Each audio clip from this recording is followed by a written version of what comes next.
বাংলাদেশের বাইরে পৃথিবীর বিভিন্ন প্রান্তে যেখান থেকে চ্যানেলে দেখছেন আপনাদের সকলকে সাদর আমন্ত্রণ তৃতীয় মাত্রা দেখবার জন্য। সাম্প্রতিক নানা বিষয় নিয়ে কথা বলবার জন্য আমার সঙ্গে স্টুডিওতে রয়েছেন, আমার বসা আছেন বাংলাদেশ ইনস্টিটিউট অফ ব্যাংক ম্যানেজমেন্টের অধ্যাপক ডক্টর শাহ আহসান হাবিব এবং আমার ডানে রয়েছেন বারভিটা সাবেক সাধারণ সম্পাদক হাবিবুর রহমান। স্বাগত আপনাদের দুজনকে তৃতীয় মাত্রায়। আমি আপনাদের দুজনের কাছে একটু প্রথমে শুনতে চাইব যে একটা নতুন সরকার বলা যেতে পারে যে বহুদিন পর একটা জনপ্রতিনিধিত্বশীল সরকার যাত্রা শুরু করলো, মাত্র কয়েকটা দিন গেছে।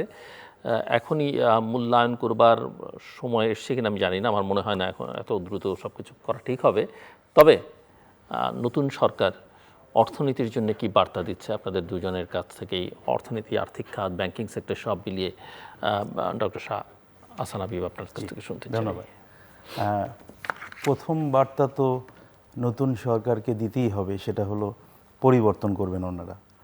তো কিছু কিছু জায়গায় হয়তো ধারাবাহিকতার ব্যাপার আছে, কিছু রিফর্মস শুরু হয়েছিল, সেইটাকে ওনারা এগিয়ে নিয়ে যাবেন, সেই বার্তাটাও কিন্তু মোটামুটি ওনারা দিচ্ছেন, হয়তো একটু পরিবর্তিত রূপে। আর সবগুলো জায়গাতেই একটা পরিবর্তন দেখছি আমরা। এটা বোধহয় একেবারে কাঙ্ক্ষিত না হওয়ার কোনো কারণ নেই আমাদের কনটেক্সটে, যে ওনারা বিকজ প্রত্যেকটা গভর্নমেন্টের নিজস্ব কিছু এজেন্ডা থাকে, সুতরাং সেই এজেন্ডা অনুসারে প্রত্যেকটা রিফর্মসগুলোকে ওনারা পরিবর্তনের জায়গায় নিয়ে যাবেন, আমি সেটা দেখছি। কিন্তু এই পরিবর্তনের মাঝে কিন্তু অলরেডি যে জায়গাটা ভয়ানক হয়ে উঠছে সেটা হলো ওনাদের যেটা প্রথম টার্গেট, ইনফ্লেশনকে কন্ট্রোল করা, কিন্তু বিশ্ব পরিস্থিতি কিন্তু ওনাদেরকে সেটাকে আবার একটা বড় ধরনের চ্যালেঞ্জের জায়গায় নিয়ে গেল। সুতরাং আমার মনে হয় যে এই মুহূর্তে আপাতত আগামী কিছুদিনের জন্য আমরা দেখব যে এই সময়টাকে আমি একটা প্ল্যানিং পিরিয়ডই বলতে চাই। অনেকে মনে করছেন যে আগের ইন্টারিম গভর্নমেন্ট যেভাবে নিয়ে গেছেন সেটাকেই ধরে ওনারা মুভ করবেন, এটা যেমন উচিতও না, ওনারা করবেনও না।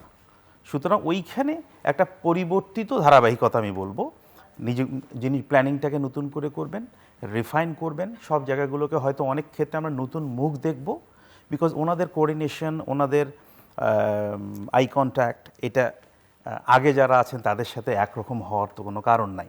সুতরাং এই পরিবর্তনের বার্তাটা কিন্তু প্রথম থেকে আমরা দেখছি। আই হোপ সামনের দিনে।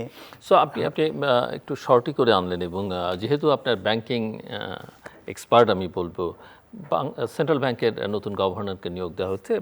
আগের গভর্নরের বিদায়টা খুব একটা সুখকর এবং সম্মানজনক হয়নি, এবং আমি মনে করি যে আমাদের সমাজ, রাষ্ট্রের জন্য সেটা খুব একটা সম্মানজনক ছিল না। বাট আপনি ওনার বিদায় এবং নতুন গভর্নরের নিয়োগকে আপনি কীভাবে দেখেন? নানা মাধ্যমে, গণমাধ্যমে, সামাজিক যোগাযোগ মাধ্যমে এটি নিয়ে অনেক রকমের কথাবার্তা আছে। জি, বিদায়টা ভালো হতে পারতো, বিদায়টা ভালো হতে পারতো।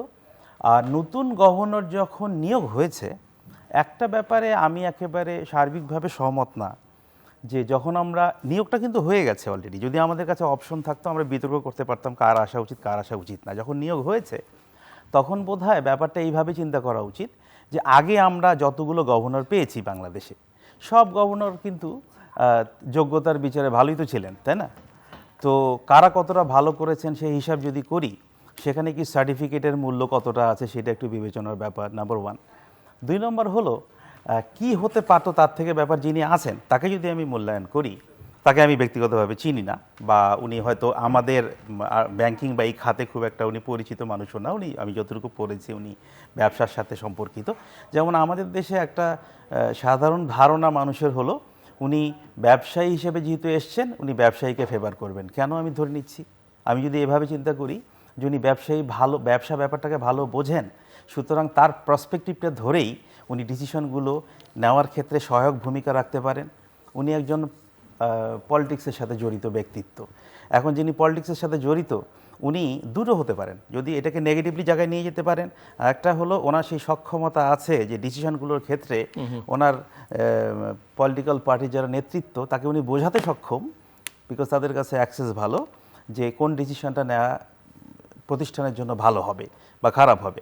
সুতরাং আমি কিন্তু মনে করি যে একটা পরিবর্তন যেহেতু এসেই গেছে, সুতরাং আগের থেকে এটা পারসিভ করার কোনো কারণ নাই যে উনি কেমন হবেন। আমি যেটা আশা করব, উনি যেহেতু এই দুটো জায়গায় ভালো আছেন, তার যেহেতু এই জায়গায় দক্ষতা আছে, একটা হলো ব্যবসা উনি ভালো বোঝেন, আর প্রাইভেট ক্রেডিট গ্রোথ আমাদের একটা বড় কনসার্ন, ওইটাকে উনি ব্যবহার করবেন, উনি পার্সপেক্টিভটা উনি দেখবেন। আর আমি চাইবো উনি পলিটিক্যালি যেহেতু ওনার একটা অ্যাক্সেস আছে, সুতরাং পলিটিক্যাল পার্টিতে যারা আছেন তাদেরকে বোঝাতে উনি সক্ষম হবেন যে দেশের স্বার্থে, সেন্ট্রাল ব্যাংকিংয়ের স্বার্থে কোন জায়গাগুলো অর্থনীতির জন্য ভালো হবে।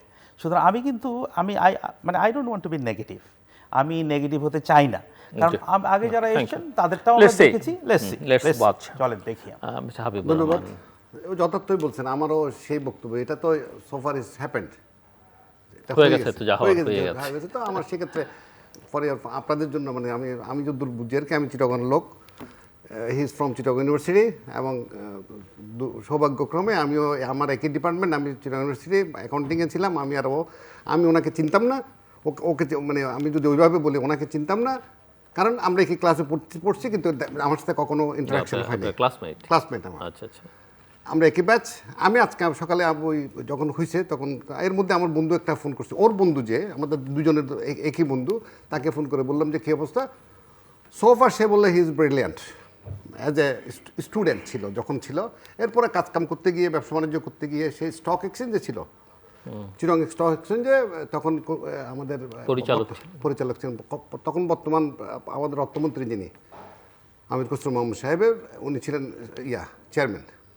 ওই সময় থেকে এই লেগেছিটা উনি ওই সুবাদেই ওনার সাথে সম্পর্কটা, বাট উনি নিশ্চয়ই ওনার মধ্যে কোনো পোটেনশিয়াল দেখছেন। আমি ওনার সাথে সুর মিলিয়ে বলতে চাই। তো দুইটা শব্দ আমাকে আমার যে বন্ধু, সেও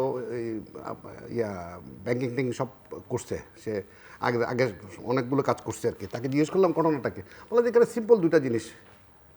সিম্পলটা হচ্ছে মানিটারি ইকোনমিক্স, যেটা মানিটারি ইকোনমিক্সের দুইটা পার্ট, একটা হচ্ছে মানি পলিসি আর একটা হচ্ছে ফিসকাল পলিসি, যেটা এনবিআর করে। এই দুইটা খাত যে বুঝবে, এটাতে যদি কেউ একটু বামে হয় একটু ডানে হয় তাও হবে না, দুইটা একদম সমানভাবে বুঝতে হবে।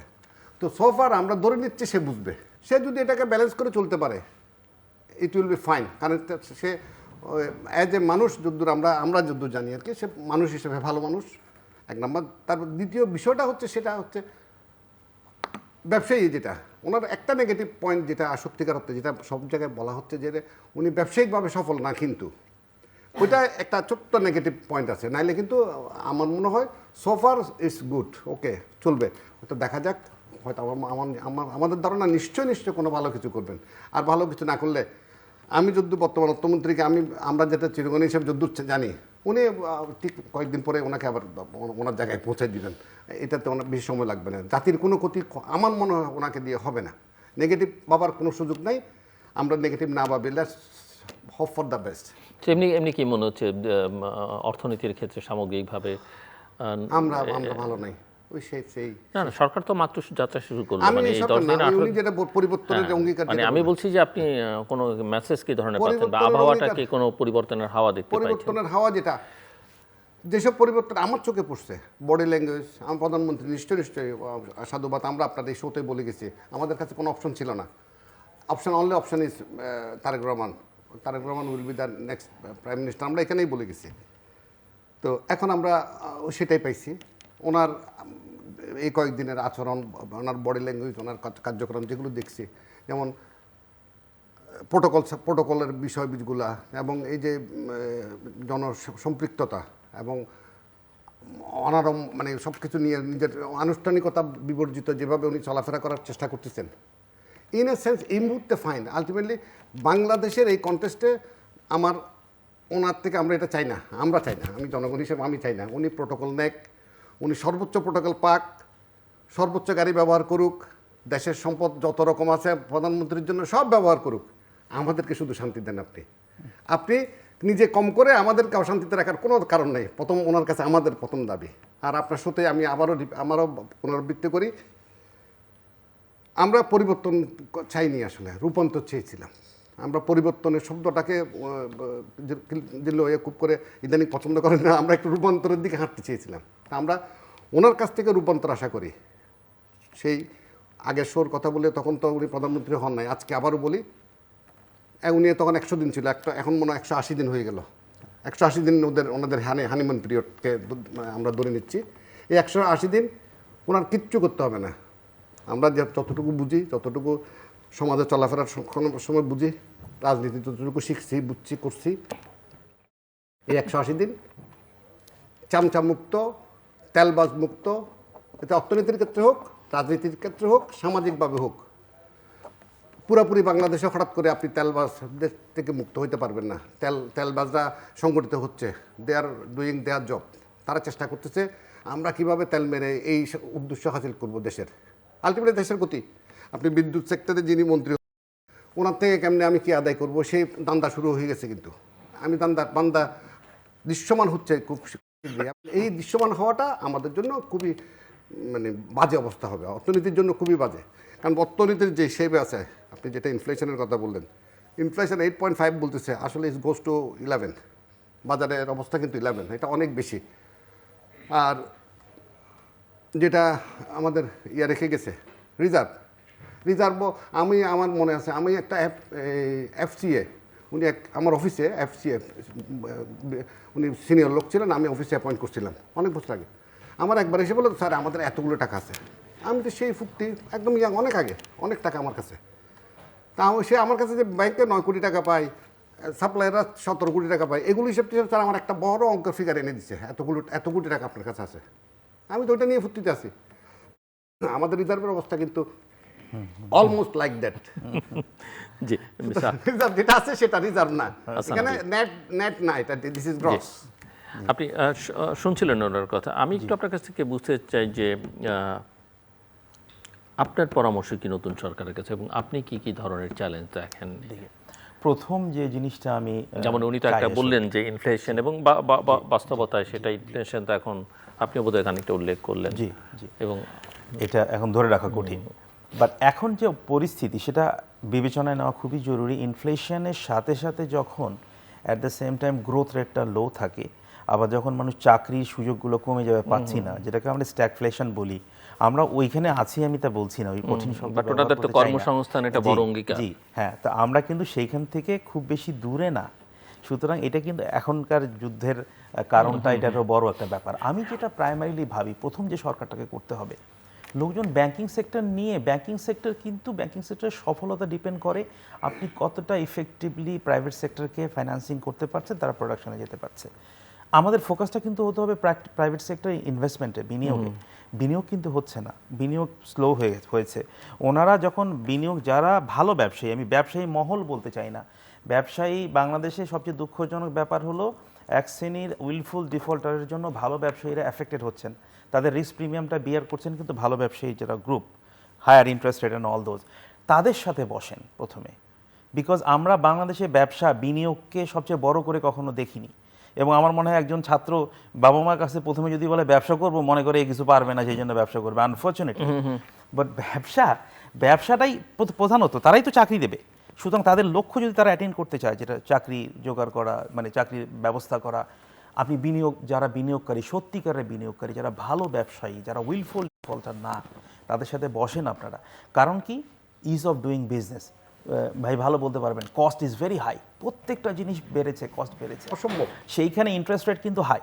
আমি বলছি না যে একটা তো হচ্ছে cost of doing business, is of doing business, মানে ব্যবসা করা আপনি কস্ট ছাড়াও অনেক রকমের জটিলতা আছে। ইয়েস, ইমপ্লিসিট কস্ট আর এক্সপ্লিসিট কস্ট। ইমপ্লিসিট কস্ট আছে, সেটাও তো হ্যান্ডেল করতে হবে। কিছু কস্ট আছে দেখা যায় না, সেটা পলিটিক্যাল পার্টি জানে যে কোন জায়গায় এই কস্টটা ম্যানেজ করতে হবে। তো আলটিমেটলি তাদের সাথে আমার প্রথম যেটা মনে হয়, তাদের সাথে বসেন। ওনাদেরকে যদি আপনি মনে করেন ইন্টারেস্ট রেটের ব্যাপারটা অনেকটা রং সিগন্যাল যাতে না যায়, ইন্টারেস্ট রেট আপনি ড্রাস্টিক্যালি কমিয়ে দিলেন ওনাদেরকে সহজ করার জন্য। ব্যবসায়ীরা ভালো জানেন ওনাদের ইন্টারেস্ট রেটের থেকে বড় বড় অনেক নেগেটিভ ফ্যাক্টর আছে আমাদের লাইফে, তো সেইটাকে আগে অ্যাড্রেস করতে হবে। হতে পারে আমি ইন্টারেস্ট রেট কমাবো না, কেন কমাবো না, ডিপোজিটররা যাতে আবার আহত না হন, ওই দিকে ঠিক রেখে আমি তো অন্যভাবে অনেকভাবে ওনাদেরকে সাবসিডাইজ করতে পারি, অনেক ধরনের কমফোর্ট দিতে পারি। আপনি অন্য দিক দিয়ে যান, কিন্তু কমফোর্ট কিন্তু তাকে দিতেই হবে। আমরা ব্যবসায়ীদের চোখে মুখে একটা কথা শুনতে চাই, দে আর কমফোর্টেবল, কিন্তু আমি কিন্তু সবসময় শুনতে পাচ্ছি তারা বলছেন আমরা কমফোর্টেবল না, আমরা কমফোর্ট পাচ্ছি না। এবং I am sure interest rate ওনাদের মেইন ফ্যাক্টর না, একটা ফ্যাক্টর হাই ইন্টারেস্ট রেট, কিন্তু ওনাদের অনেকগুলো আর কস্ট ইস্যু আছে।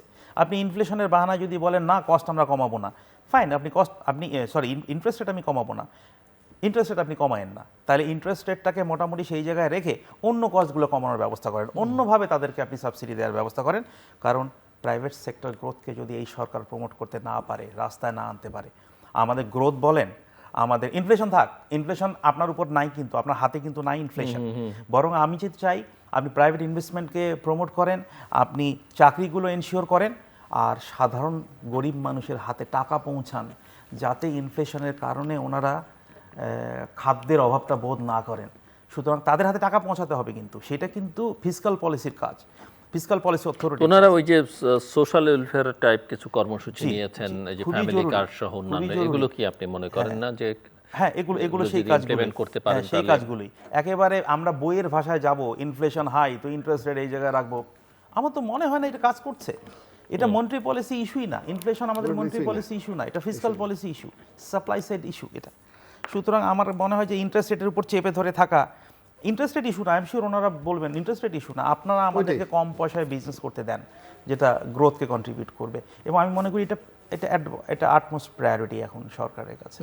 ওইটাই ওনার সাথে আমি একদম একমত যে ইন্টারেস্ট রেট সিঙ্গেল ডিজিট আনতে হবে। এক সাথে আমি একটু আপনার সাথে সংযুক্ত করি, উৎপাদনের আয়তন বাড়াইতে হবে। উনি কিন্তু বলেছেন যদি ইন্টারেস্ট রেট কমানো না যায় তাহলে অন্যান্য জায়গায় খরচ কমিয়ে আনা যায়। উৎপাদনের আয়তন বাড়াইতে হবে, উৎপাদন খাতের আয়তন বাড়ানো। যেমন আমাদের গতকালকেই তো উনি চিটংয়ে এক বক্তৃতায় আমাদের অর্থমন্ত্রী বললেন যে ট্যাক্স বাড়াবে যদি দেশের কর্মসংস্থান, এবং ওনাদের তো প্রায়োরিটি কর্মসংস্থান, প্রায়োরিটি কর্মসংস্থান হলে আপনাকে উৎপাদন ট্যাক্সের চাইতে ট্যাক্স নেট এবং ট্যাক্স যারা দেয় সেটা যথযথভাবে আদায় করা, আওতা বাড়াইতে হবে। ট্যাক্সের যেমন আমাদের টিন দাঁড়িয়ে এখন হচ্ছে পর্যন্ত যারা দেয় তারাই দেয়, যারা দেয় না তো দেয়। 1,30,00,000 লোক টিনদারি আছে আমাদের দেশে, বাংলাদেশে এখন 24 লক্ষ মনে হয় সম্ভবত ট্যাক্স দেয়। তার মধ্যে যারা দেয় তারাও একদম মিনিমাম একটা অ্যামাউন্ট, সেই আওতাটা বাড়াইতে হবে। আমাদের বাংলাদেশের যত জনগণ এখানে টিন হোল্ডার ধরেন 6 কোটি হলে কিন্তু কোনো মানে এটা হওয়া হচ্ছে 6 কোটি করে 1,000 টাকা করে যদি আমরা জাতীয় অর্থনীতিতে করি, কন্ট্রিবিউট করি, তাহলে অনেক সাশ্রয় হয়। আওতা বাড়াইতে হবে। আপনি হুট করে ট্যাক্স বাড়াই দিলে শুধু ট্যাক্স বাড়ানোতে এটা সমাধান হবে না। আমি যেটা মূলত আপনি যেটা কর্মসংস্থানের কথা যেভাবে বলতেছিলেন, আমি একজনের সাথে আজকে কথা বলতেছিলাম যে বলতেছে মানে দ্যাট ইজ কি, ওই ব্যবসায়ীদেরকে গার্মেন্টসওয়ালাকে গার্মেন্টসটা অনেক বেশি এক্সপোর্ট করার ব্যবস্থা করে দিতে হবে। এটা কেমনে করবেন, সেটা ইন্টারেস্ট রেট কমাইয়ে করানো যাবে, মানে আপনার আমাদের বিজনেস কস্টটা কমাই দিতে, মানে কস্টটা কমানোটাই হচ্ছে মূল চ্যালেঞ্জ। এখন সেক্ষেত্রে আপনি একটা জিনিস আমি সাথে যোগ করতে চাই আপনার সাথে, ব্যাংকিং সেক্টরকে যদি আপনাকে পুরোপুরি করতে হয়, এবং আমাদেরকে যারা আপনি যেভাবে বলেন, আমি আপনাকে থ্যাংক ইউ সো মাচ। আমি ওনার শোতে অনেকবার বলে গেছি, আমরা 5 কোটি টাকা লোন পাই না, কিন্তু আমি কিন্তু 5 কোটি টাকার মধ্যে 5% দিব না। আমি পাবো, আমি কালকে সকালে চাইলে I will get the money from any bank in any amount, maybe 100 কোটি টাকা পাবো, but I have to pay minimum 5% in this way that way, we don't go for this way. আমি এই জায়গাটাতে সেক্ষেত্রে দলীয় বিবেচনাটা যাতে না থাকে, এই সরকারের কাছে আমার মূল দাবি হবে, অর্থনীতি বাঁচাতে গেলে দলের কাউকে কোনো সাপোর্ট করা যাবে না, ব্যবসায়ীদেরকে একদম সঠিক ব্যবসায়ীদেরকে যাতে আমরা সাপোর্টটা করে যেতে পারি। এবং দল করলেই সাপোর্ট করা যাবে না, ব্যাপারটা এরকম না যে জেনুইন সে দল করুক বা না করুক। আমি সেক্ষেত্রে আমার একটা ব্যক্তিগত ধারণা, যিনি বর্তমান অর্থমন্ত্রী, হি উইল, ওনাকে আমি যতটুকু চিনি, যতটুকু ওনার সেই মানে আমরা চিটাগাংয়ের, ওনারা তো হেরিটেজ বহন করে, এই ওনাদেরকে দিয়ে আশা করি হবে। এখন জানা বুঝার বিষয় যেটা, ওই ব্যাক টু দ্য বাংলাদেশ ব্যাংকের গভর্নরে যাই, যদি ভালো করে ইজ ভেরি গুড, কারণ বাংলাদেশ ব্যাংকে এই যাবৎ কোনো এই লেভেলের কেউ তো হয়নি, বাংলাদেশ ব্যাংকের গভর্নর হয়নি, সব ডক্টরেট, অমুক, পিএইচডি যত রকম আছে সব হয়েছে।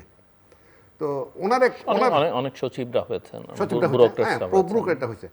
মজার ব্যাপার হচ্ছে ওনার এক প্রিয় লোক যিনি মানে হয়েছেন, ওনার এক প্রিয় লোক আর কি চিটাগাংয়ের, তো বলে যে আমি বুঝতেছি না, আমি জানি না, আমি জিজ্ঞেস করছিলাম কেন, হোয়াই, মানে উনি কেন, আমার এটা একদম ইচ্ছা, মানে সবাই যখন এটা নিয়ে আলোচনা করতেছে, আর অর্থনীতিটার সাথে কাকে জিজ্ঞেস করেছে, ফাইন্যান্স মিনিস্টারকে, ফাইন্যান্স মিনিস্টার, আমি ওনার এক বড় মানে পরিচিত বড় ভাইকে আমি জিজ্ঞেস করছি, উনি আমারও বড় ভাই, আমাদের সিনিয়র আর কি, ওনাকে জিজ্ঞেস করছি ভাইয়া ঘটনা কি, উনি বলে হি ইজ গুড, ওনার নামটাও বললো, ওনার একটা ব্যক্তিগত নাম আছে, ওই নামটাও আমাকে বলছে, বলে যে ও খুব ভালো ছেলে, খুব ফাইন, ফ্যান্টাস্টিক, ওকে যদি চিটং শহরের মেয়র বানাই দিত আমার কোনো কথা ছিল না।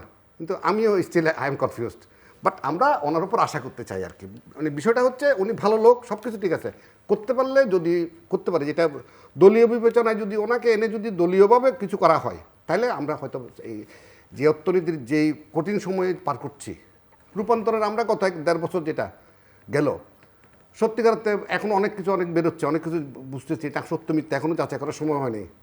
যদি এগুলোই হয়ে থাকে তাহলে আমরা কি করলাম, কার জন্য করলাম, কিসের 5ই আগস্ট, কিসের 5ই জুলাই, জুলাই আগস্ট সেপ্টেম্বর সবক্ষেত্রে একই ম্লান হয়ে যাচ্ছে সব কিছু। আমার কথা হচ্ছে আমরা যদি মূল জায়গাটা অর্থনীতি বাঁচাতে হবে, অর্থনীতি ব্যবসা এছাড়া কিছু নেই। ডক্টর শাহ হাসান একটা ছোট্ট লাইন বলে দিই, আজকে সারাদিন আমি ঢাকা শহরে মানে অসহনীয় যানজট, আমি জনাব তারেক রহমান মাননীয় প্রধানমন্ত্রী আপনার কাছে একদম সর্ববিনয় অনুরোধ, এটাও কোনো কাউকে দিয়ে দরকার নেই, এটা দরকার হলে আপনি এক্সপার্ট কাউকে ডাকেন, ঢাকা ইউনিভার্সিটি এক্সপার্টদেরকে দিয়ে মনিটরিং করে, এবং আমি এই আপনার সাথে অনেকবার বলে গেছি, আমাদেরকে দায়িত্ব দেন, আমরা 3 মাসের মধ্যে আপনার যানজট নিরসন করবো ইনশাল্লাহ, জাস্ট বিকজ অফ ম্যানেজমেন্ট। আপনি ইয়ার থেকে নামতেছেন। সো মূল প্রবলেম যেটা ম্যানেজমেন্ট এবং Management. Governance, economic Governance, governance is a that's big it. Issue, এবং সেই সঙ্গে ব্যাংকিং খাত একটু আপনার কাছ থেকে শুনতে চাই যে এই ট্রানজিশনাল ফেজে এক ধরনের আপনার সঙ্গে একাধিকবার কথা হচ্ছে, সো নতুন পরিবর্তিত পরিস্থিতিতে কি প্রত্যাশা করেন এবং এখানে করণীয় কি, বা short term, mid term, long term কি ধরনের পদক্ষেপ নেওয়া উচিত বলে মনে করেন? আমি তো প্রাথমিকভাবে মনে করি মাননীয় গভর্নর মহোদয় যদি ওনার আশেপাশে যাদেরকে রাখবেন সেখানে ওনাকে একটু চুজি হতে হবে বলে আমি মনে করছি। সেই জায়গাটাতে উনি কিছু মানুষকে রাখতে হবে যারা ব্যাংকিং বুঝেন, কিছু মানুষকে রাখতে হবে মনিটারি পলিসি বুঝেন। কারণ সেন্ট্রাল ব্যাংকের বাংলাদেশে দুটো রোল, একটা হলো তারা মনিটারি পলিসি অথরিটি, আর একটা হলো তারা ফাইন্যান্সিয়াল সেক্টর রেগুলেটর। সুতরাং তাকে ব্যাংকিং সেক্টর বুঝতে হবে, আর একটা হলো মনিটারি পলিসি বুঝতে হবে। এই দুই ধরনের গ্রুপকে যদি উনি সাথে রাখেন, তার মানে ইনপুটটা পেতে হবে, তাকে ইনফরমেশনগুলো পেতে হবে, রাইট কাইন্ড অফ নলেজ বেসটা যেন উনি পান, তারপরে উনি রাইট ডিসিশনটা নিতে পারেন। দ্যাট ইজ নাম্বার 1, তার মানে তার আশেপাশের মানুষগুলো ঠিক করা। সেকেন্ডলি হলো আমি মনে করি না যে আগের যে ব্যাংকিং সেক্টর রিফর্মসটা যে ফর্মে রেখে গেছে আপনি ওখান থেকে শুরু করবেন, নো, ওটাকে আপনি রিভিজিট করবেন। কেন রিভিজিট করবেন? একটা হলো নিজের লক্ষ্যের সাথে অ্যালাইনমেন্টের একটা ইস্যু আছে, আর একটা হলো গত ইন্টারিম গভর্নমেন্টের ব্যাংকিং খাতের রিফর্মসের কিছু জিনিস আমি মনে করি পরিবর্তন করা জরুরি। তারা এটা পুরো রিফর্মসটা ছিল ব্যাংক বায়াসড, এবং এখানে যদি ব্যাংক এবং নন ব্যাংককে পাশাপাশি এনে একটা কম্প্রিহেন্সিভ, বিকজ আজকে থেকে 10 বছর পরে আমি ব্যাংকিং খাতকে কোথায় দেখতে চাই, দ্যাট ইজ ইম্পর্টেন্ট। ব্যাংকিং খাত লং টার্ম লোন দিবে, ক্যাশ মোড অফ ফাইন্যান্সিং করবে, এখানে ব্যবসায়ীদের আরও ওনারা বিপদে পড়বেন, কারণ ব্যাংকের লং টার্ম ফাইন্যান্সিংয়ের জায়গাটাকে আমাকে নিয়ে যেতে হবে নন ব্যাংকের কাছে। বাংলাদেশে অনেকগুলো নন ব্যাংক কিন্তু আছে। তাহলে আপনি আপনি কি করেছেন, আপনি যদি রিফর্মসটা খেয়াল করেন, রিফর্মটাতে রাদার ইনসেন্টিভ দেওয়া হয়েছে ব্যাংকে, নন ব্যাংক যেগুলো কাজ করার কথা সেগুলো ক্ষেত্রে। তো অনেক ক্ষেত্রে আমার জিনিসটাকে বায়াসড মনে হয়েছে। সুতরাং আপনাকে কিন্তু একটা কম্প্রিহেন্সিভ প্ল্যানিং করতে হবে যে আপনি কোথায় নিয়ে যেতে চান, মানে ব্যাংকিংকে কোথায়, নন ব্যাংককে কোথায়, একদিনে তো আর আমরা পারবো না। সো প্ল্যানিংটা এখন করা, এই রিভিজিটটা কিন্তু within shortest possible time, 180 days বলেন, এই শর্টেস্ট পসিবল টাইম ওনাকে করে ফেলতে হবে, দেন উনি মুভ করবেন। সেকেন্ড যে কাজটা ইন্টারিম গভর্নমেন্ট পুরোপুরিভাবে ব্যর্থ হয়েছে বলবো, করতে পারেনি, সেটা হলো উইলফুল ডিফল্টারদেরকে কোনো সিগন্যাল ওনারা দিতে পারেননি। যদিও আমরা যত কথা শুনেছি যে উইলফুল ডিফল্টারদেরকে আইন পর্যন্ত পাস হয়নি, এনফোর্সমেন্ট তো দূরের কথা। তাহলে আপনি যদি উইলফুল ডিফল্টারদেরকে তাদের দায় দায়িত্ব, তাদের কাজকর্মের দায়ভার বহন করছে যারা সত্যিকারের বাংলাদেশের ব্যবসায়ী। আপনি দেখেন ডিফল্ট শব্দটাই মানুষ মনে করে এটা খারাপ। ডিফল্ট খারাপ হবে কেন? আপনি হঠাৎ করে ব্যবসায়ীরা বিপদে পড়তে পারে না, একটা ইনস্টলমেন্ট তার বাদ হয়ে যেতে পারে না, তখন তাকে কেন, রিশিডিউল কি কোনো খারাপ শব্দ? কখনো খারাপ শব্দ। রিশিডিউলিং কোনো খারাপ শব্দ না, রিস্ট্রাকচারিং কখনো কোনো খারাপ শব্দ না। এগুলো ভালো ব্যবসায়ীদের জন্যই তৈরি করেছে ব্যাংকিং ইনস্টিটিউট, ব্যাংকগুলো। কিন্তু বাংলাদেশে দেখেন এটা নেগেটিভ জায়গায় নিয়ে গেছি আমরা। তার মানে কি, এই সরকারের এই বাংলাদেশ ব্যাংকের প্রথম দায়িত্ব বোধহয় আমি মনে করি প্রাইমারি এই নিজেকে সাজানোর পরে, সেটা হলো আপনি উইলফুল ডিফল্টার থেকে সত্যিকারের ব্যবসায়ীকে আলাদা করেন। যারা উইলফুল ডিফল্টার তারা যেন কোনোভাবেই কোনো ধরনের ইনসেন্টিভ প্রাপ্ত না হন। আমি আপনাকে 1% দিয়ে করাতে পারে, আর একজন উইলফুল ডিফল্টার তাকেও 1% সুযোগ দিব, কখনো না। আপনি এই ডেফিনেশনটাকে সামনে নিয়ে আসেন, কাদেরকে উইলফুল ডিফল্টার বলবেন। ইভেন যদি স্ট্রিক্টও হতে হয়, যেমন একটা স্ট্রিক্ট ডেফিনেশন আছে পৃথিবীতে, যার সক্ষমতা আছে তাকে ব্যাংকের টাকা ফেরত দিতে হবে, কারণ এটা পাবলিক মানি। এর ফলে যারা ভালো ব্যবসায়ী তারা এফেক্টেড হতে পারে এমনটা না। সুতরাং এই জায়গাটা সবচেয়ে বড় কাজ, আমরা এই কাজটা একদম করতে পারিনি। আর একটা জিনিস হলো, এমন কোনো সিগন্যাল মানুষকে দিয়েন না, এমন কোনো কথা বলবেন না। এটা আমি মনে করি সেন্ট্রাল ব্যাংকের কাউকে, যেটা আগের ক্ষেত্রে আমরা দেখেছি, কিন্তু একটা কথার রেজাল্ট হয়েছে। কথা বলবেন না প্লিজ, কাজ করেন। কথা যদি বলেন, এটা রং। ব্যাংকিং সেক্টরের কথা মানে রং সিগন্যাল, ওই সিগন্যালটা মার্কেট ক্যাচ করে ফেলে। একটা কথার ফলে ইসলামী ব্যাংকের কি হয়েছে, একটা কথার ফলে কালকে ডিপোজিটররা টাকা পাবে, দেখেন কি হয়ে গেল। কেন বলবো আমি? পাঁচটা ব্যাংক যে আমি করতে দেন। এই যে কথা, আমার মনে হয় এইটা একটা বড় লেসন কিন্তু। সো কথা বলার দরকার নাই, আপনি কাজটা করেন, সময় মতো অ্যানাউন্সমেন্ট করেন যখন অ্যানাউন্সমেন্ট করতে হয়। তো ওই জায়গাটা যদি আমার মনে হয় এখনকার গভর্নমেন্ট এই কয়েক ইয়ার মধ্যে এই প্রিপারেশনটা তৈরি করে ফেলে, আমার মনে হয় সামনের দিকে আগানো কিন্তু সহজ হবে। বোর্ডগুলো, এটা একটা বড়, বোর্ডে মেকানিক্যাল হওয়ার দরকার নেই। বাংলাদেশে মানুষ জানে না যে কারা কোনটা জানে না, এটা কিন্তু আমি বিশ্বাস করি না। এটা আমরা জানি যে কারা কোন জিনিস বুঝে, তারা কোন জিনিস বোঝে না। আপনি টাস্ক ফোর্স তৈরি করে আপনি বোর্ড নিয়োগ করে তার কাছে, টাস্ক ফোর্সের কাছে পাঠিয়ে দেন, টাস্ক ফোর্স রিকমেন্ড করবে, তারা দায়িত্ব নিয়ে রিকমেন্ড করবে এনেই বোর্ডে যাওয়ার মতন যোগ্যতা তার আছে কি নাই। আপনি একটা মেকানিক্যাল লিস্ট বানিয়ে রাখছেন, সিরিয়ালি এখান থেকে পাঠাবো, এটা কোনো জিনিস হতে পারে না। এটা কখনো হতে পারে না। বোর্ড মেম্বার একটা মেকানিক্যাল এরকম না যে আপনি এখান থেকে অমুক হিসেবে রিটায়ারমেন্টে গেছেন, আপনি যোগ্য। No, it's not. আপনি সব ভালো জানেন, আমরা সবাই ভালো জানি, একটা পজিশন থেকে রিটায়ারমেন্টে যাওয়ার পরে একটা মানুষ 100 আছে, একটা মানুষ 5ও আছেন, বাংলাদেশে আছেন, আমাদের সিস্টেমের কারণে আছে। সুতরাং বোর্ডে ভালো মানুষকে যেতে হবে। গভর্নেন্সের ইমপ্রুভমেন্টের কথা বলছি, তো বোর্ডে ভালো মানুষকে প্লেস না করলে আপনি ভালো গভর্নেন্স কোত্থেকে আশা করছেন? তো এই কয়েকটা কিন্তু প্রাইমারি কাজ ব্যাংকিং ইন্ডাস্ট্রি। আমি ব্যাংক নিয়ে আর বলার কিছু নেই, উনি সব বলে ফেলছেন। একবার এটাই সর্বোচ্চ চাওয়া আমাদের। উনি যেভাবে বলছেন, যেভাবে যে ন্যারেটিভ আপনি বললেন, যে যারা দাঁড় করাইছেন, এরপর আর আমাদের ব্যবসায়ীদের কাছে এটাই সর্বোচ্চ পাওয়া। VAT tax issue, VAT tax নিয়ে এগুলো আসলে টুকটাক, এগুলো প্রাসঙ্গিকভাবে চলে আসবে। যেটা আমরা বললাম, ট্যাক্স বাড়াইলে ট্যাক্সের আওতা বাড়ানোর দরকার। ট্যাক্স বাড়াইলে কখনো ট্যাক্স করে না, আপনার দেশে ইনক্রিজ করে না, রাজস্ব ইনক্রিজ হয় না। আপনি যদি আমাদের গাড়ির ক্ষেত্রে আমি একদম জ্বলন্ত উদাহরণ দিই, একসময় আমাদের মাইক্রোবাসের ডিউটি বাড়াই দিল হঠাৎ করে। আমাদের মাইক্রোবাস তো ধরেন বছরে 1000, তার মধ্যে আসা শুরু হলো 400। আলটিমেটলি টোটাল গিয়ে রাজস্ব কিন্তু কমে গেল। ডিউটি বাড়াইয়া, আপনি ট্যাক্স বাড়াইয়া কিন্তু আলটিমেটলি ইকোনমি সামাল দেওয়া সম্ভব না। ট্যাক্সের আওতা বাড়াইতে হবে। আমি সেজন্য ব্যাংকিং সেক্টর নিয়ে আর আমার বেশি কিছু বলার নেই। আমার ছোট্ট একটা, আমি গতকালকে আমাদের মাননীয় প্রধানমন্ত্রী হওয়ার পর আমি ওনার একটা ক্লিপ দেখছিলাম আগের চ্যানেল আইয়ের একটা ইন্টারভিউতে। উনি বলতেছিলেন ওনার মালয়েশিয়া খুব পছন্দ।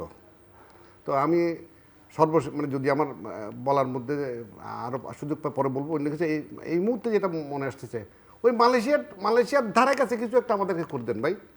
মালয়েশিয়াও করতে হবে না, আমাদের মালয়েশিয়ার দরকার নেই আপাতত। আমরা এতদিন শুনছি আমরা অনেক বড় লোক, আমাদের কাছে নতুন গাড়ি কিনতে হবে। বাংলাদেশকে আমরা বাংলাদেশ বানাই। আমরা আগে বাংলাদেশ, কি ওনার বক্তৃতায় যেটা বলেন, সবার আগে বাংলাদেশ, সবার আগে বাংলাদেশকে আপনি বাংলাদেশের মতো করে সাজাই দেন। আমাদেরকে মালয়েশিয়ার দরকার নেই। আমরা কোনোদিন হইতে পারলে আগে যেটা হয়েছে, গল্প শুনছি, সিঙ্গাপুরে যাচ্ছি, মালয়েশিয়া যাচ্ছি, এলডিসি, আবার এলডিসি এখন ব্যাক করতেছে 3 বছরের জন্য মনে হয় ওইটা করতেছেন মুক্তাদির সাহেব, সময় চেয়েছেন। আমরা আবার গরিবে গেছি। আমিও আপনার সাথে আগের বারে বলেছিলাম আমরা গরিব। আপনি এই সিদ্ধান্ত পছন্দ করছেন না সরকারের? না, আমরা গরিব ভাই, আমরা গরিব থাকতে চাই, গরিবই থাকি, গরিব থাকলে ভালো। গরিব তো আমাদের আসলে বড় লোক হই নাই, সত্যিকার তো আমরা হই নাই, আমরা মানসিকভাবেও হই নাই, আমরা নিজে খারাপ, আমাদের ডিএনএ খারাপ, আমি খারাপ, আমরা নিজেরা খারাপ। এইবার যদি নতুন নেতৃত্ব আসছে, ওনার ওই বক্তৃতায় আরেকটা গল্প ছিল যে আমি তো প্রধানমন্ত্রী, যদি আল্লাহ উপর থেকে ইশারা হয় তাহলে হব। উপর থেকে ইশারা হয়েছে, এটা উপর থেকে ইশারা হয়েছে। মানুষের অনেক প্রত্যাশা। এই যে কার্ডগুলো দিচ্ছে, ফ্যামিলি কার্ডগুলো, আমি কালকে দুষ্টামি করে আমাদের সাথে আমাদের বন্ধু এমপি ছিল, আমি বললাম আমাকে 10টা দিলে আমি 25,000 টাকা পাবো, দাও না, দুষ্টামি করে মারবো। তো গল্প চলতেছে, কাজ শুরু হয়ে গেছে, দুমায় কাজ শুরু করছে। কিন্তু সেই কাজটা ওই যেভাবে বলতেছিলাম, দুর্নীতিমুক্ত বোর্ড গভর্নেন্স, যেটা তার মধ্যে সবচেয়ে জরুরি, সব কথা শেষ কথা আমার যে বক্তব্য, সেটা মালয়েশিয়া সিঙ্গাপুর কিচ্ছু হইতে হবে না। আপনি আইন শৃঙ্খলা পরিস্থিতিটা উন্নতি করেন। আইন শৃঙ্খলা পরিস্থিতি এখনও আপ টু দ্য মার্ক না। প্রথম কাজ হচ্ছে এটা। এবং যিনি আইজি হয়েছেন, উনি মানে সোফার যুদ্ধ খবর নিয়েছে, উনি ভালো লোক। আইন শৃঙ্খলা ভালো না হলে কিচ্ছু হবে না। এবং আমরা তো চিটাগনিয়ানরা তো বলতেছি এখন আমরা চিটং বেস যারা তারা আমরা উই আর ব্লেসড, আমাদের অর্থমন্ত্রী আমাদের, স্বরাষ্ট্রমন্ত্রী আমাদের, মানে চিটাগনিয়ান সোফার, উনিও যে বাংলাদেশি আপনাদের বাংলাদেশি আমাদের আগের সরকারও ছিলাম 1.5 বছর, আমাদের সব কিছু ছিল। তো এখন আমরা আশা করি আমরা মানে ওই দুজনেই পারবেন, আসলে আশা করি পারবেন। এবং আজকে একজন বলতেছিল যে উনি তো অনেক নিজের থেকে কষ্ট করে এখানে আসছেন, অনেক কিছু জানেন, অনেক কিছু বুঝেন, এবং যেহেতু ছিলেন, ব্যুরোক্র্যাট ছিলেন একসময়, উনি জানবেন, হোম মিনিস্টার উনি জানবেন। এবং আমি আজ গতকালকে আরেকটা আমি যে কোনো কারণে আমার ব্যক্তিগত লয়ারের সাথে কথা বলতেছিলাম, তাহলে স্যারের সাথে তো খুব করে, তো উনি ওনার সিনিয়রের কথা বলতেছেন, সারাক্ষণ যোগাযোগ রাখছেন, মানে আইনি বিষয়টা উনি ওনার থেকে পরামর্শ নিচ্ছেন এক বড় আইনজীবীর সাথে। ইটস এ গুড সাইন যে আমি না জানলে আমি কিন্তু জানার চেষ্টা করব। এখন আমি ট্রাফিকের কথা যেটা বলি, ট্রাফিক এই তথাকথিত ট্রাফিক যারা আছেন, পুলিশে যারা এই কাজ করেন, তাদেরকে দিয়ে হবে না। আল্লাহর ওয়াস্তে কিছু ভালো লোক নেন, যারা মেকানিক্যাল ইঞ্জিনিয়ার যারা বুঝেন, একদম না পারতে আমারে নেন, দরকার হলে আমি ফ্রি সার্ভিস দিব, আমি কোনো টাকা নিব না। আমি 3 মাসের মধ্যে ঢাকা শহরে পদ দিতে হবে না, পদ লাগবে না। পদ খেলে ইয়ার মতো আবার আমেরিকা কোথাও বাইরে গেলে মার খাইতে হবে, মার খাওয়ার দরকার নেই আমার। আমি কাজটা করতে চাই। আমি একটু আপনার কাছ থেকে মানে ট্যাক্সেশন, ভ্যাট, এগুলো তো সবসময় বিশেষ করে বিজনেস কমিউনিটি যখনই আলোচনায় আসে তারা এগুলো নিয়ে প্রশ্ন তোলেন। আরেকটা হচ্ছে এবারও আমরা দেখছি এই যে ট্যাক্স জমা দেওয়ার রিটার্ন দাখিলের সময় তো চতুর্থবারের মতো বাড়ানো হলো। এই জায়গাটাতে আপনার কোনো পরামর্শ আছে কিনা? আরেকটা হচ্ছে যে এলডিসি গ্রাজুয়েশন নিয়ে উনি একটু, আমি জানি না উনি ভালো বললেন না খারাপ বললেন, বাট এটা অনেক দিন থেকেই অনেকেই বলছিলেন যে এটা আসলে বাংলাদেশের খুব এই সিদ্ধান্তটা কতখানি যৌক্তিক ছিল এলডিসি গ্রাজুয়েশন, এবং এখন সরকার যেটা সিদ্ধান্ত নিল যে এটাকে আরেকটু 3 বছর পিছিয়ে দেয়, অনেকে সাধুবাদ, এবং আমাদের এক্সপোর্টারদের একটা বড় অংশেরই দাবিও সেটা ছিল। তো আমি প্রথমত ট্যাক্সের ব্যাপারে আমার একটা ছোট্ট প্রশ্ন ছিল ওনার কাছে, সেজন্য আমি পরে জানতে। বিষয়টা হচ্ছে এরকম, আমাকে গতকালকে আমার এক সিনিয়র বড় ভাই ফোন করছে, অনেক সিনিয়র, উনি অনেক বড় ব্যবসায়ী ছিলেন চিটংয়ের, এখন একটু বয়স হয়ে গেছে, উনি 10% নিয়ে দিয়ে ওই সাদাকে কালো করছিল টাকা, মানে কালো টাকাকে সাদা করছিল, মানে কাছে টাকা পড়েছিল করবারাটারা পাইতে, তো ওগুলো ট্যাক্সে ঢুকায়নি, উনি তো 10% দেওয়ার পর ওইটা হয়েছে। কিন্তু এখন বলা হচ্ছে না, 10% ডিডাক্ট করে 110 টাকা থেকে 10% কি একটা গণ্ডগোল লাগাইছে এনবিআর। এই ব্যাপারে যদি আমাদেরকে কিছু জানতেন প্লিজ। আচ্ছা, একটা তো হলো যে প্রথমত ট্যাক্সের যে ব্যাপারটা আমার ধারণা আমাদের ভুল একটা আগের থেকে আমরা করে এসেছি। একটা তো ট্যাক্স নেটের ইয়েটা আমাদের অনেক ছোট, সেটা তো আমরা বাড়াতে পারছি না। কিন্তু যে ভুলটা আমি তার থেকে বেশি করেছি বলে মনে হয়, আমরা জিডিপিকে বেশি করে দেখাতে গিয়ে ট্যাক্সটা তো রিয়েল ভ্যালু, এখন রিয়েলি কালেক্ট করি নাই, আর ট্যাক্সের জিডিপি দেখিয়েছি বেশি, যার ফলে ট্যাক্স জিডিপি রেশিওটা এমন জায়গায় দাঁড়িয়েছে এখন তো আর পিছনে যেতে পারছি না আমরা। এখন ট্যাক্স রেশিও 15%-এর মতো না হলে এটা আসলে একটা মিনিমাম লেভেল, যেখান থেকে গ্রোথকে ত্বরান্বিত করার জন্য চিন্তা করেন এখানে পৌঁছানোটা অসম্ভব ব্যাপার। কারণ জিডিপির সাইজ ডেটা বাড়ায় এমন জায়গায় দেখিয়ে ফেলেছেন আপনি যে ওই ফিগারটা থাকে না, একদিকে কাপড় টানলে তো আরেকদিকে কোনো না কোনোভাবে আপনি সেটা অ্যাফেক্টেড হবেনি, তাই কিন্তু ঘটেছে। ভাই যেটা বললেন, আমি ঠিক ইয়ার মানির ক্যালকুলেশনটা আমি ঠিক এক্স্যাক্টলি জানি না যে ওই ক্যালকুলেশনটা কীভাবে ওনারা করছেন, তবে এই সাদা কালো টাকা করার যে ব্যাপারগুলো, সেই প্রসেসগুলোর ক্যালকুলেশন বা যা কিছু এগুলো খুব স্মুথ হওয়া উচিত, যাতে মানুষের কোনো কনফিউশন না থাকে সেখানে। মানে ট্যাক্সের কিন্তু সবচেয়ে ভালো জিনিস হলো, অনেক মানুষ ট্যাক্স দেওয়া যায় না কিন্তু ঝামেলার জন্য, অনেক মানুষ কিন্তু এই জায়গায় ঝামেলা, একবার ঢুকে পড়ে, একবার তো আপনি ওই যদি আপনি 100 টাকার ট্যাক্স দেন, পরের বার আপনার ব্যবসা খারাপ হলে 102 টাকা বা 5 টাকা দিতে হবে, 90 টাকা 80 টাকা দিতে পারবেন। এবং অনেক মানুষ বলে যে আমি তো বুঝতাম না, বাস আমি এটা করেছি। সো এটা একটা ইস্যু। এলডিসি গ্রাজুয়েশনের ব্যাপারে অবশ্য আমি একটু অন্যভাবে কথাটা বলতে চাই। সেটা হলো এলডিসি গ্রাজুয়েশন, একটা সময় যদি আপনি বারবার এলডিসি গ্রাজুয়েশনের জিনিসটা পেছাতে থাকেন, আপনি পিছান, আমরা সবসময় চেষ্টা করবো পিছান, কিন্তু এটা যেন না হয় যে 3 বছর কেন, 50 বছর পরে আপনি 49তম বছরে গিয়ে বলেন আরও 3 বছর পিছান। কারণ আমরা কিন্তু প্রিপারেশন নেই না, আপনি আগেও কখনো এই 3 বছরকেও কাজে লাগাতে হবে। আপনি পিছান 3 বছর পিছান। এখন আরও আমাদের বড় বাহানা আছে, সেটা হলো, বাহানা বলতে সত্যিকারের ফ্যাক্টর আছে, সেটা হলো এই যে যুদ্ধ শুরু হয়েছে, ইনফ্লেশন হচ্ছে, নতুন সরকার, সহজ না, ব্যবসায়িক মন্দা চলছে আমাদের, সুতরাং লজিক আছে আমাদের। কিন্তু আমার যেটা রিকোয়েস্ট থাকবে, সরকার যদি এই জায়গাটা কাজ করে, সেটা হলো এই 3 বছর জন্য সত্যি আমরা প্রিপারেশন নেই। বারবার যদি পিছাইতে থাকেন, সব সরকার কিন্তু মানবে না। অনেক সরকার দেখবেন ইউনিল্যাটারালি আপনার উপরে কোনো জিনিস ইম্পোজ করে দেবে, বিকজ আপনি তো আসলে অফিসিয়ালি এলডিসির ক্রাইটেরিয়াগুলো মানে অনেক আগেই এগুলো কমপ্লাই করে এসছেন। সুতরাং দুটো জিনিস পাশাপাশি করতে হবে। একটা হলো প্রিপারেশনটা থাকবে, যে কোনো সময় এলডিসি গ্রাজুয়েশনে গেলে যাতে আমরা নিজেকে হ্যান্ডেল করতে পারি, সেটা ব্যাংকের প্রিপারেশন বলেন, ব্যবসার প্রিপারেশন থাকবে, আর আমাদের চেষ্টাও থাকবে আমরা যাতে সামনের দিকে বাড়াতে পারি। আপনি দেখেন শুধুমাত্র যেটা ভয়ানক ব্যাপার, এইটার ব্যবসায়ীরা যেটা অ্যাফেক্টেড হবেনি, ব্যাংকাররা, আমরা একটা প্রোগ্রাম করেছিলাম কিছুদিন আগে, ব্যাংকাররা জানেন না আসলে যে এলডিসি গ্রাজুয়েশন তাদেরকে কিভাবে অ্যাফেক্ট করতে যাচ্ছে। কোন সেন্সে বলছি, এই যে যখন যদি এলডিসি গ্রাজুয়েশনটা এখন না হোক 3 বছর পরে যে হবে, 3 বছর কি এটার জন্য এনাফ? যে এখন যেমন আপনি 80% ইম্পোর্ট করে 20% যোগ করে আপনি যদি এক্সপোর্ট করেন, তাহলে বাংলাদেশকে আপনি বলতে পারবেন যে এটা কান্ট্রি অফ অরিজিন। কিন্তু আজকে থেকে যখন এলডিসি গ্রাজুয়েশন হয়ে যাবে, তখন কোনো দেশে আছে এরকম যে 60% ভ্যালু এডিশন না হলে আপনি তাকে কান্ট্রি অফ অরিজিন হিসেবে দেখাতে পারবেন না, মানে বেনিফিটগুলো পাবেন না, জিএসপি প্লাস বলেন এবং অল দিস। তাহলে ওই যে নতুন নতুন ফ্যাক্টরিগুলো তৈরি করা, ভ্যালু এডিশনের জন্য নতুন নতুন লোকাল সোর্স তৈরি করা, এগুলোর জন্য যে পরিমাণ ইনভেস্টমেন্ট লাগবে, এটা কি প্ল্যানিং সরকার করেছেন?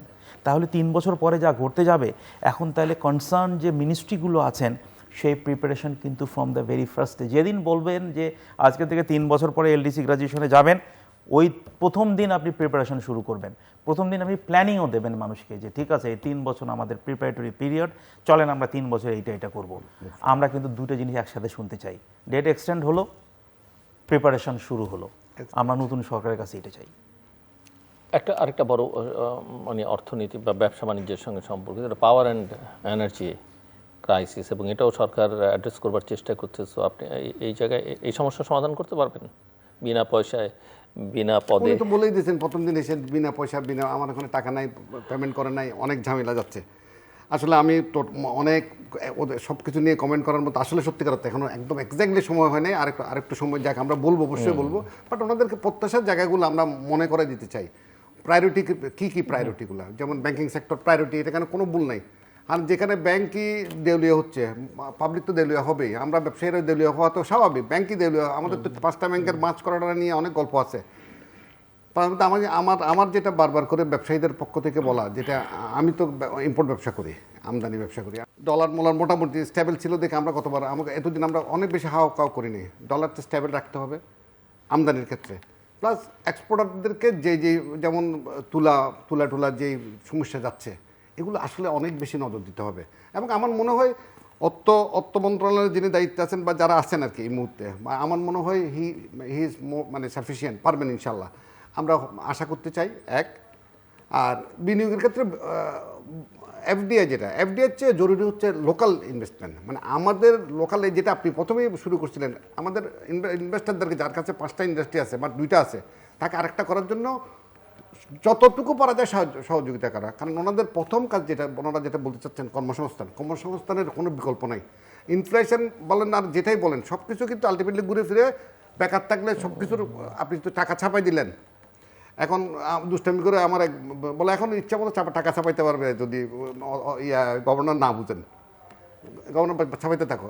দেশ তো এইভাবে চলবে না, ইচ্ছা মতো টাকা ছাপাইলে আরও ইনফ্লেশন বাড়বে। ছাপানো ইকোনমি নিয়ে অনেক বেশি গল্প করার মতো আমি সেই লেভেলের যোগ্য না। আপনি যেভাবে বলতেছেন, আমার সেই জন্য ওই ব্যাপারে খুব বেশি বলতে চাচ্ছি না। বাট আমরা ব্যবসায়ী হিসাবে সাধারণ জ্ঞান যেটা, মানে আপনি বিদ্যুৎ বলেন, বিমান বলেন, প্রত্যেকটা সেক্টর আপনি খরচ কমান। এক, আর হচ্ছে আমি বিশেষ করে প্রথমে যেটা বলছিলাম, আপনি এমপিদেরকে গাড়ি দেন, আমাদের কোনো দেশের কিন্তু কোনো ক্ষতি নেই এমপির গাড়ি চালাইলে, এটা একটা লেম এক্সকিউজ।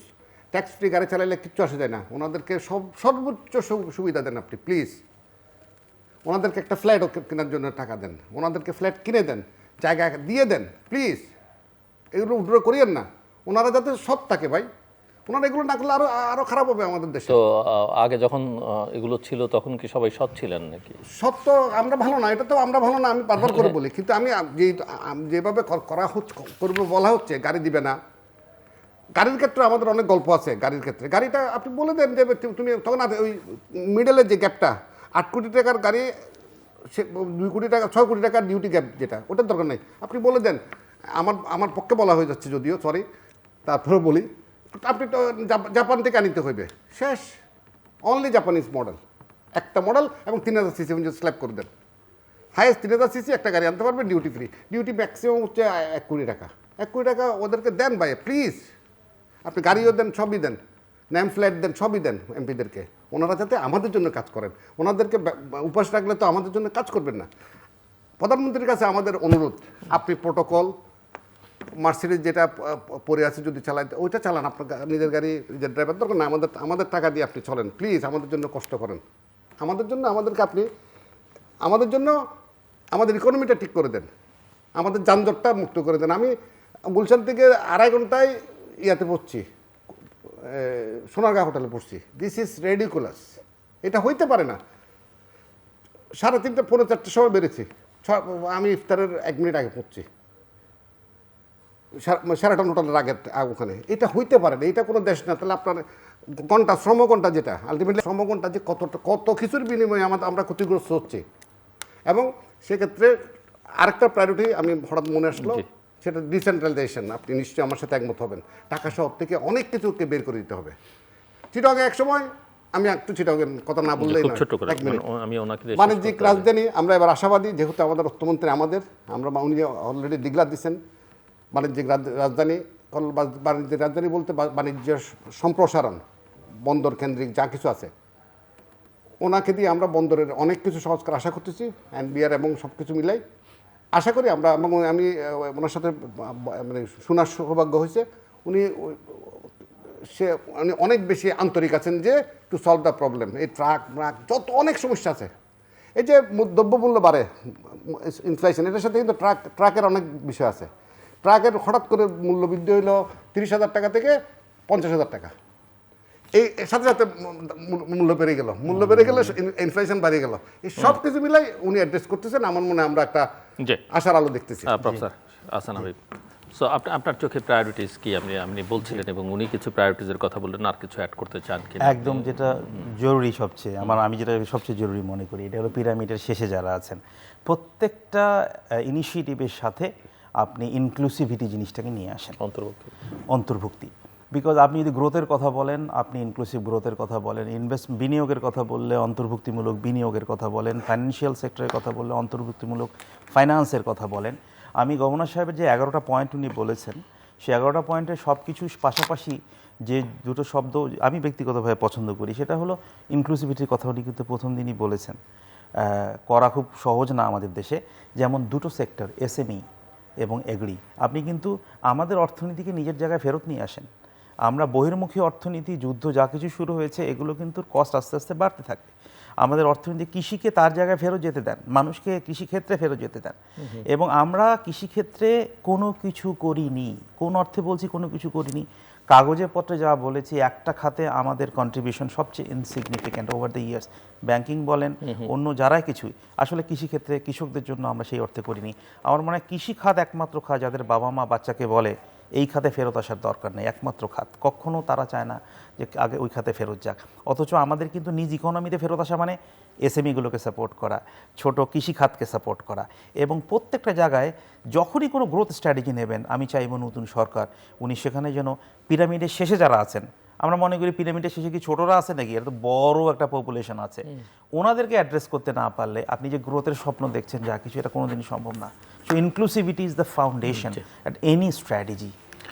দর্শক অনুষ্ঠানের শেষ প্রান্তে আমরা সামাজিক যোগাযোগ মাধ্যম ফেসবুক, এক্স এবং ইউটিউবে তৃতীয় মাত্রা লাইভ স্ট্রিম হচ্ছে, আপনারা দেখতে পারেন। টেলিভিশনের পর্দায় দেখতে না পারলে যে কোনো সময় যে কোনো স্থান থেকে ইউটিউবে তৃতীয় মাত্রা চ্যানেলটি সাবস্ক্রাইব করে এই পর্ব বা পুরনো পর্বগুলো আপনারা দেখতে পারেন। মিস্টার হাবিবুর রহমান এবং মিস্টার শাহ আহসান হাবিব, অসংখ্য ধন্যবাদ এই আলোচনা অংশ নেবার জন্য। দর্শক, ঘুরে ফিরে অর্থনীতির আলোচনা হচ্ছিল এবং এর সঙ্গে অবশ্যই রাজনীতির সম্পর্কটাও আছে এবং নিবিড়ভাবেই আছে। মূল কথা যেটা, সেটা হচ্ছে দেশের আইনশৃঙ্খলা পরিস্থিতি খুব একটা ভালো নয়, সেটা মনোযোগ দিতে হবে। গভর্নেন্সটা অত্যন্ত জরুরি, ইকোনমিক গভর্নেন্স এবং ফাইন্যান্সিয়াল সেক্টরের গভর্নেন্স অত্যন্ত জরুরি। এবং অন্তর্ভুক্তির কথা আমার একজন অতিথি অত্যন্ত জোরের সঙ্গে বলছেন। আমাদের রাজনৈতিক অর্থনৈতিক উন্নয়ন প্রক্রিয়ায় জনগণের অংশগ্রহণ নিশ্চিত করতে হবে এবং তাদের অন্তর্ভুক্তিটা নিশ্চিত করতে হবে।